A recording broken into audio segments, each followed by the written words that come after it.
Okay, welcome to Into the Channel podcast, primarily about UNS football. I am your host, Dean Cespedes, and as always, I am joined for this very special impromptu episode, this very special USWNT roster drop episode of Into the Channel, and I am joined, as mentioned, by my co-host, Mr. Grand Eagle. What is up, man? I'm feeling pretty great, buddy. I mean, look, we got Champions League on the horizon, or Champions League in progress, if depending on when you're listening to this. And we got the U.S. Women's National Team drop. And if there's one thing we like to do, it's talk about a roster before we've seen a single game be played. That's our jam right there. Little look behind the curtain. So, as mentioned, in previous episodes, your boy's moving coast to coast, east to west, going from, Orlando Pride Town to, Bay FC stomping grounds. Very much looking forward to that. That's happening in a couple weeks, but got to be out of the apartment by the end of this week, April 1st or March 31st. That's the drop dead. And then all of our stuff gets shipped out Thursday morning. So everything's packed up. My office, my space here, my little ITC studio, a little cavernous, a little Lumen Field like here versus on a Sunday afternoon versus Chicago Stars. That's kind of what it's feeling like here. But yeah, as mentioned, the roster drops. You sent me a text. Props to you. I appreciate it. Didn't have time to look at it, even though I was like, okay, roster's here. I'm on my phone, got a Zoom, your boys, it doesn't have his readers nearby, so it's like, let me circle back to this. I'm mid move. I'm loading up the truck. So I didn't look at it. We record our Champions League episode this evening live. Make sure you're following, subscribe, just so you catch all of the live action that we're doing. Of course. But I have yet to see the roster. So let's go. I saw that you texted me. So I literally know nothing. I know nothing about this roster. So we're going to do a thing. We're doing a thing. We're going to pop it open again. And I'm just going to react in real time to the news. And I'm excited to hear. You've had some time to digest. I've had no time to digest. Should be a fun show. Let's do it. Where do you want to get started? God, I love this so much. Okay. And I'll say, even with my time to digest, I texted you, and we'll see once I share my screen. I texted you this. The shadow executive producer of this program texted me and with a screenshot of the roster, which from what I believe is an Instagram Reels. No, not Instagram Reels, Instagram Stories. I think I'm 1,000 years old. My apologies. I believe it's an IG story. Yeah. I went on my Instagram. And so, the shadow executive producer texted to me. I immediately texted to you. It was 14 minutes before an important meeting that I needed to get into was starting. So I was in the parking lot of this place because your boy is always punctual when it comes to those very important meetings I have for the people I work with. But I had a chance to look at it, and then I put it away, and then I had to be locked in, laser focused to what I was doing with my colleagues for the day. So I have had some time to digest, but not a ton. So you're going to be looking at this first time. I'm going to be looking at it again. And we'll collaborate from there. So enough with the filibustering. Let me hear. Share screen. Can I share that? Okay, sorry. It's not going to let me. It's not going to let me share the image. How do I do that? Let's see if I can do that here. I'm going to open your text. Screen window. All right, there we go. I got it. Boom. All right, let's take a look here. All right, we're here. Okay. Keepers. Checks out. Alana Cook. Oh, okay. Davidson, Dunn, Fox, McKeown, Avery Patterson, Emily Sams, Emily Sonnet. Okay. No Gurma. It's the first thing we notice. Probably still nursing that injury. Mm-hmm. No Jordan Bug. Not sure how I feel about that. I mean, what are we waiting for here? Wow. Midfielders. Okay. Corbin Albert. Again. Still trying to make that happen. Coffee, got to be here. Heaps. I don't know, I guess another lap around the park with Lindsay Heaps. We'll see. Claire Hutton, Jaden Shaw listed as a midfielder. Okay. And Lily Johannes, you already know. Okay, this is alphabetical. I'm not going to take offense to Lily being last. All right. I was about to get a little heated. Yeah, what are we doing here? Forwards. Okay, Cooper, Hatch, Macario, Trinity Rodman, Yasmin Ryan, Annalise Sentnor, Alyssa Thompson. Okay, no, Emma Sears. That's the first thing I kind of noticed there. Oh, wow. Okay. Mal Swanson. I mean, personal reasons kind of extending out a little bit. Um, yeah, well, that's something that we'll monitor. I'm starting to fear that triple espresso that might have just been, a shooting star across the sky, like, like, and Wow. I'd hate to see that, but now it's like it's moving into the rearview mirror a little bit. Some of these other players are ascending. I'm curious to see if that's ever something that we see for an extended period. I'm sure we'll see it, those three within the same unit. But I don't know, players like Cooper coming on, Macaro, she's carving out space. Yasmin Ryan and Sentnor, Alyssa Thompson as well. Yeah, I don't know. That's my that's my real time reaction going down the list. Um, Oh, it's, yeah. what caught your eye here? I think that's understandable. I think, obviously, we've mentioned it a few times. Like, we just hope everything is okay for Mm-hmm. Mallory Swanson, that she's doing well. So I don't think, obviously, congratulations to Sophie Wilson, who's expecting. We got a lot of windows until that 2027 World Cup. So, I mean, well, I guess we don't have a ton of windows, Mm, but we have a few. So, we'll kind of see how it goes. But I think we'll see triple espresso again. Triple espresso will be on the menu the next one of these times we see a roster here in the next year or two, or the next year and a half or two. Um, I think the first thing that popped out to me, and obviously I already mentioned the shadow executive producer of this program. Um, the first thing she sends me is when she sends me the screenshot, and then she says, "What did I tell you about PTJ?"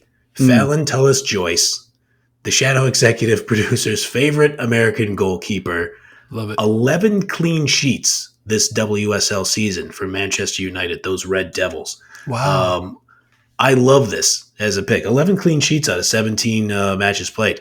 I love this pick. I think PTJ is a logical choice. And we've talked about it. I like Jane Campbell's makeup. I like Mandy McGlynn a lot. What PTJ? She is listed at. I mean, she's somewhere between 6 foot and 6'1", depending on where you look. And I've also got an official ruling from the shadow executive producer that you are not a benefactor or a beneficiary of hashtag tall girl bias, as she likes to say, unless you are 5'9" or taller. So obviously, Mm. Fallon Tullis Joyce clears that bar easily. I think it's really interesting, and I wouldn't be surprised if if she gets a start in one of these Brazil matches. Yeah, I mean, why wouldn't you take a look there? And obviously, the Brazil matches you're referencing April 5th at SoFi, April 8th, PayPal Park. So it'll be a little bit of Mm. a West Coast tour there. Um, I know Aubrey Kingsbury is 33 years old, but the level that I she's love at, this. Yeah, like what she's kind of able to do, and like the big game nature of kind of like her game specifically. Got to see her and talk to her a little bit, leading up to the Challenge Cup and after the Challenge Cup. Actually, that's a player that I think the age profile doesn't necessarily work, but I don't know, like McGlynn. I don't want to pick on McGlynn, but McGlynn's had a couple shaky moments here in NWSL and also for the national team, less so for the national team. Jane Campbell, I think that Jane Campbell's a little bit older as well. PTJ, I love that call up, but I don't know. I think Kingsbury is somebody that you got to kind of like take a look at. I think with this defense, maybe in the summer competitions, that could be something that I think. I don't know. I'd like to see that. great take. I love it. Yeah, 33 years old, 33 years, 125 days old. November 20th, 1991 is the birth date. Another Sagittarius, Let's as go. we've mentioned before on this podcast, out of Cincinnati, Ohio. I mean, I love this take. You know how I feel about Kingsbury. I picked her to win Goalkeeper of the Year in the NWSL this year. Um, and I think with your goalkeepers, you don't have to necessarily find the goalkeeper of the future right away, right? Like you if you're out here kind of looking at what you're just trying to win some football matches and just see who is your best option. And if in the 27, even ignoring kind of goalkeeper of the future stuff, even if she is 33 right now, she's 35 in the 27 World Cup. Like, that's Yeah. doable. You could absolutely play that keeper in the World Cup and still have a great chance to win. Yeah, totally. All right, so we'll keep an eye on that. And obviously, these are friendlies against Brazil. But I think still pretty telling. The next thing I wanted to talk about real quick, the midfielders. So obviously, Bethune's still probably injured, not ready to kind of come back in here. But no Hal Yeah. Hirschfeld, and I think a little light on the defensive midfield front. You've got Coffee. Heaps normally plays up higher. Albert, we'll see where she plays. Claire Hutton, Jaden Shaw, and Lily Hannes. Those are more attacking type players. I don't know if Emma Hayes is thinking about playing Lily a little, deeper in the defense. Yeah. But that kind of stuck out to me. Like this midfield makeup, and I think the midfield has been something we've been talking about pretty much since the start of the show. Yeah. For this U.S. Women's national team. But I don't know. What was your read on the midfield room? I'm with you. I think we're going to get some Claire Hutton, Lily Johannes, pardon me, as your double six defensive midfielder, pivot midfielders, whatever you want to call the position. Um, I am a fan. I like Lily's offensive attacking game. I do. There is Same. a part of me that wonders, like, could she have like some serious Rodri type vibes of, yes, Mm. I'm a defensive midfielder, but I'm also just a damn maestro back there. And, Sergio Busquets or somebody like that kind of. And obviously, here, shockingly enough, here I am quoting a bunch of Pep Guardiola defensive midfielders. But who would have thought? But, she has that level of genius to her game at already such a young age. So if you put Johannes and Hutton back there, you could put Johannes and Coffee back there. I think you're going to get some really good looks.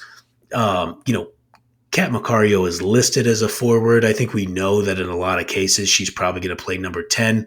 Um, but as I say that, and I think it's funny you mentioned Lindsay Heaps. You said kind of do this again, take this out for a spin again. I didn't watch SpongeBob SquarePants. I'm too old for it, but I have seen the meme of some fish in that cartoon who is like shaking a fist and says, "How many times do I have to teach you this lesson, old man?" And I got to tell you, buddy, not calling you an old man. We both are. Lindsay Heaps is going to play, man. She's going to be on every roster. She's probably going to be in pretty much every starting lineup. She's just going to be a part of the team while Emma Hayes is around, at least as we get into the end of this year, at the absolute least. Yeah. I mean, it'd be awesome if she scored a goal at some point. I mean, like we got to. Now we're that meter's been running for a little bit, a minute here, and as we wait, I think. I mean, Macario is interesting to figure out where she's going to play. Whether I mean, I don't know if you're Hayes, why wouldn't you split time at that 10, or maybe try some different stuff formation wise, to see what's doing there. The forward room,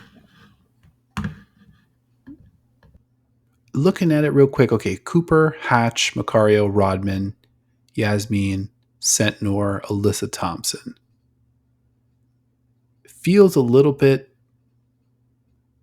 I mean, Cooper brings some physicality. I mentioned Noah Sears. Hatch, I think, has some good physicality as well. Yeah. Can pass. In the attacking third for sure and finish. But it does feel a little bit. I'd be interested to see what this forward room can do against Brazil specifically. We Mm. talked on the live show defensively. Real Madrid. We talked a lot about Real Madrid. Yasmin and Antonia, two standouts on Madrid, Yep. that represent Brazil, and we know that that Brazilian side's loaded. Silver medal last year in the Olympics. I can definitely see this forward room struggling against that Brazilian defense. Lorena too. We talked about her at the NWSL show last week. Do you think what am I? I'm having trouble putting my finger on kind of like what's missing from this group. Have you thought about that? Did anything stick out to you there? I think when you list Macario there, you ask yourself, okay, are we going to see an Alyssa Thompson on the left, Kat Macario at number 9, Trinity Rodman on the right, uh, top three? I think it's very possible. Then you still have Sentnor to bring on. You have Ryan to bring on. Shout out to Ashley Hatch, man. 29 years old, still getting these call ups. Kind of oscillates between the club. Let me just make sure that I have this right. Live fact check on the show. Ashley Hatch has 22 caps, um, 22 caps for the U.S. women's national team and 5 goals. So, Hmm. at 29 years old, she's not quite at like that super established veteran, I'm always in the squad type of player. But the Hmm. fact that she is always consistently good enough to be kind of getting these looks, I just think that's awesome for her. And she's played really well for Washington Spirit the last season plus. Um, so, I'm not quite sure. Like, are they missing when you take Sophie Wilson off the squad? It's kind of you can kind of look at it, especially when we saw the way those Olympics played out with triple espresso up top. And I know, yeah, I know you and I try to look at football a lot of different ways, but without that superlative number 9, like I'm putting this player at number 9, and I know they can score goals, and I know their movement is going to be good, and I know they have good chemistry with the other attacking players. Without that, you are kind of left looking around, being like, who's going to do that for us? Right. Right. Yeah, and I think it's going to be. I actually think it's going to be maybe an issue against Brazil. I think Brazil's a bad Mm, matchup, to kind of show up for without that. Um, and I think defensively, U.S. is going to hold up really well. I like the lineup here: Cook, Davidson, Dunn, Fox, Mickey Owen, who I love, Avery Patterson, mm. definitely a newcomer. I know she plays for the Dash. Got two 90 pluses so far and had some moments. Not super familiar with her game. Emily Sams, you already know. I'm not going to lie. I'm a little bit bummed that there's only one representative from my champion of everything Orlando Pride on this roster. So that's a bit of a bummer. And then Emily Sonnet, ITC Hall of Famer, you already know. Let's see, Sonnet in there as well. Defensively, I think this is probably the U.S.'s strongest unit. Just as I'm digesting this list, so I think it'll be a little bit cagey, those two matchups. Um, what do you foresee defensively trying to kind of hold down that Brazilian attack? Yeah, I think it's going to be interesting to see. So, you talk about 290s. I mean, Crystal Dunn had a little bit of a rough go in that last set of matches in the She Believes Cup. I mean, she gave the full 90 for Paris Saint Germain against Paris FC on March 15th. Played 78 minutes and notched an assist against Montpellier in back in February on February 15th. Um, I think it's been well established for anybody who's watched the show. I'm in the tank for Crystal Dunn. I think she was absolutely pivotal to the domination and winning the 2019 World Cup. She's one of my favorite players of all time. I love her in there as a leader. Alana Cook is another one of those players, kind of like Ashley Hatch, who's kind of Yep.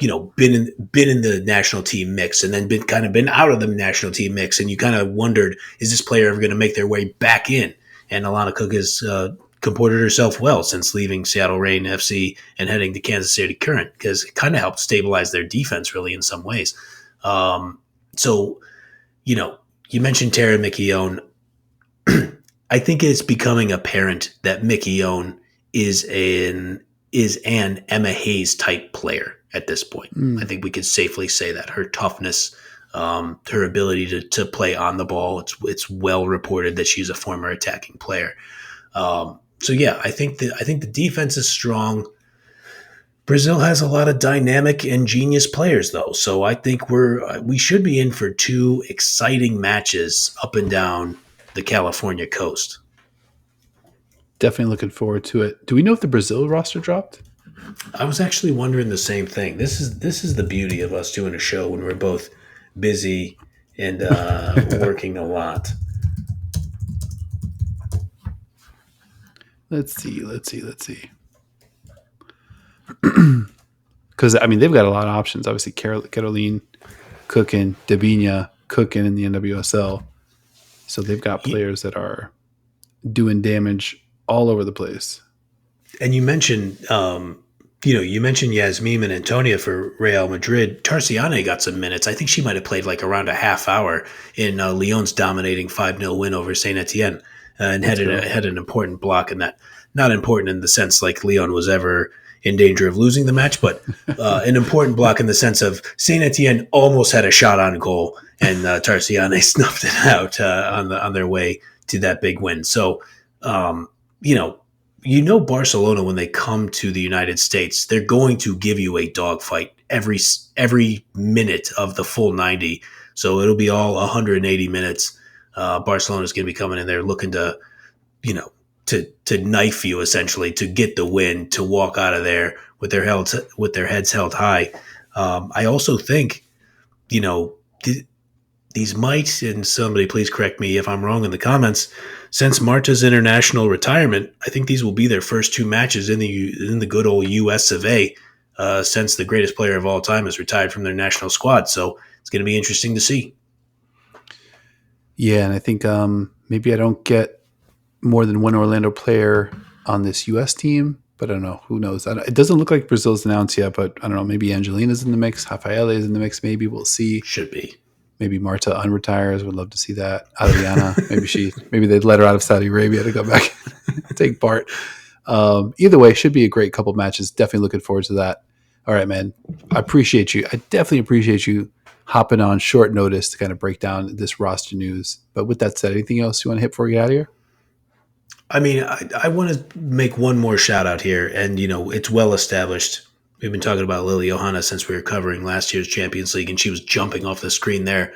Lily Johannes, as we say, no brainer, no doubter. We didn't mean to under discuss her presence on this roster. She has to be on the roster. Emma Hayes has no other choice. She knows this. Everybody knows that Emma Hayes watches this program. Shout out Emma. And Lily has to be there. I honestly think when we talk about this midfield room, Claire Hutton is kind of walking that stature down. She is coming close to that. And every time I see her play, and you were on it early, every time I see her play, I'm like, she's got to be on Superstar. The U.S. national team roster. Yep. Yeah, she's a star player. Yeah, I got my Sharpie here somewhere. Like as mentioned, I'm in the middle of the move. Definitely got a lot of mileage out of the Sharpie, writing down on these cardboard boxes what's inside. Either way, as soon as I landed, the Sharpie goes back to right next to my ITC record book for stuff like this. But yeah, I think Hutton's definitely at that level. Should be feels still a little transitiony. I think as mentioned, These are friendlies, but should be very, very compelling football to watch in the next few weeks here. But damn, I'm just realizing it's March 26th and April 5th is like what? 9 days away, 10 days away. It's like right around there. I cannot believe how close we are. Okay. Apologies for that. A little bit of calendar talk here on the ITC. We stay unpredictable. Do it all. That we do. All right, man. This has been another episode of Into the Channel, an impromptu episode of Into the Channel. So thank you for rocking with us. If you enjoyed the show or love women's football as much as your boys do, make sure you're kicking it with us every. Oh my Lord. I'll just do this again. I know it's live. I don't really care. If you enjoyed the show or love women's football as much as your boys do, make sure you're kicking it with us each and every single week. Like if you liked, subscribe, follow YouTube, Spotify, Apple Podcasts, wherever you like to watch or listen. Leave us a review over at your favorite podcast app. Links to all of our socials, except one in the show notes of this episode. And a big thank you to my co-host as well, Mr. Grand Angle 4. You already know. Your name stays in Sharpie in my book. I appreciate you, bro. Likewise, buddy. Can I just ask to derail the ending? Is this the last Into the Channel from your home studio there in Orlando? Mm-hmm. Last momentous one. Occasion. Yep. Unless something crazy happens tomorrow at like 6 a.m. and I send out the back schedule, we have to jump back on and talk about something. This is the last one. So shout out to this room. Yeah. Got a lot of views, recorded a lot of pods, went live, went not live, did a lot of editing. I think this is my editing room. But now that we're live and editing's in the past, we own these takes. We're not afraid. Like, let's unleash it. If we got to rewind and do a little retake here. That's that never hurt anybody. But yeah, definitely an emotional. I think more emotional that I'm going to be an extremely far distance away from my beloved Orlando Pride. I think that's what hurts more than leaving this room. But I appreciate you for asking me that. Of course. End of an era, my good man. You crushed it in Mm. Orlando. Looking forward to the next one. I mean, we're not going anywhere. We're still going to be around. And that is because of you guys. And we very much appreciate you rocking with us, always dropping knowledge in the comments. Thank you for that. And we will see you all next time.